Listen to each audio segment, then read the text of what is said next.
ये देखने के बाद वो ओल्ड मैन कह रहा होता है, लिटिल गर्ल तुम स्मार्ट हो, वैसे मेरा नाम होंग कून है और मैं हेवनली रियलम के डिवाइन एम्परर सेक्ट से बिलोंग करता हूँ।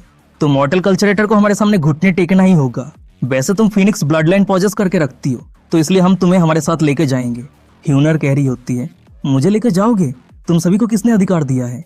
वो ओल्ड मैन कह रहा होता है, हमारे पास क्या अधिकार है? जरूर, तुम्हारी बॉडी पे फिनिक्स ब्लड लाइन है, तो इसलिए तुम्हें न चाहते हुए भी हमारे साथ आना होगा। और वैसे भी सिर्फ मेरा डिवाइन एम्परर सेक्ट ही फिनिक्स ब्लड लाइन डिसाइपल्स को कल्टीवेशन सिखा सकता है। ह्यूनर कह रही होती है, माफ करना, मेरे पास ऑलरेडी एक मास्टर है, तो इसलिए प्लीज यहाँ से चले जाइए।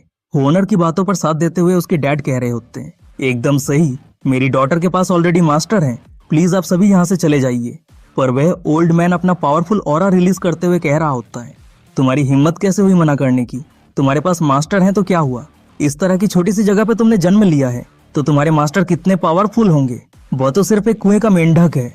उस ओल्ड मैन की यह बातों को सुनने के बाद ह्यूनर गुस्सा करते हुए कह रही होती है, वहीं पे चुप हो जाओ, मेरे मास्टर तुम सभी के so called divine emperor sect से 10,000 टाइम्स पावरफुल हैं। वह ओल्ड मैन हंसते हुए कह रहा होता है, क्या तुम्हारे मास्टर मेरा डिवाइन एम्परर सेक्ट से 10,000 टाइम्स स्ट्रांग है? क्या मजाक है? पर यह सब कुछ मैटर नहीं करता, क्योंकि तुम चाहो या ना चाहो हमारे साथ आना ही होगा, और डिवाइन एम्परर सेक्ट पे आने के बाद ही तुम समझ पाओगी तुम्हारे सो कॉल्ड मास्टर असल में एक मजाक है। ह्यूनर कह रही होती है, मेरे मास्टर दाओ सेक्ट के एल्डर हैं। क्या तुम श्योर हो कि तुम मुझे फोर्स करना चाहते हो? दाओ सेक्ट के एल्डर?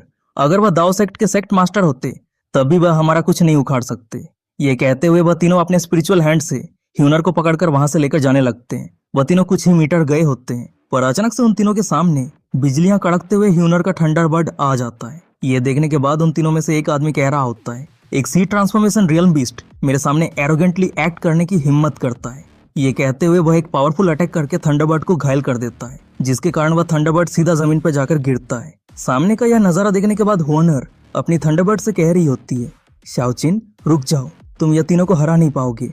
तुम ग्रेट शिया डायनेस्टी पे जाकर मेरे मास्टर को ढूंढो और मुझे बचाने के लिए बोलो। वह थंडरबर्ड पावरलेस फील करते हुए जोर से रोअर करती है। फिर उसके बाद ही शाओचिन को ढूंढने के लिए ग्रेट शिया डायनेस्टी की तरफ निकल पड़ती है। ये देखने के बाद जो आदमी थंडरबर्ड के ऊपर पहले अटैक किया था वो फिर से अटैक करने जाता है, पर अचानक से वो ओल्ड मैन उसे रोकते हुए कह रहा होता है, उसे जाने दो, जब उसके मास्टर डिवाइन एम्परर सेक्ट में आएंगे तो उसी के सामने उसके मास्टर को हराऊंगा। इस तरीके से वो अपने मास्टर के ऊपर पूरी तरीके से गिव अप कर देगी।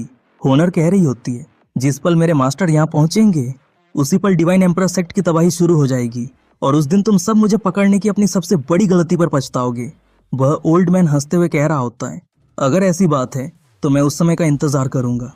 और बस आज के एपिसोड में इतना ही। अगर वीडियो पसंद आई हो तो लाइक करो, सब्सक्राइब करो और बेल आइकन जरूर प्रेस करना ताकि कोई भी फ्यूचर एपिसोड मिस ना हो। कमेंट करके बताओ कि आपको यह एपिसोड कैसा लगा। थैंक्स फॉर वॉचिंग और मिलते हैं नेक्स्ट वीडियो में।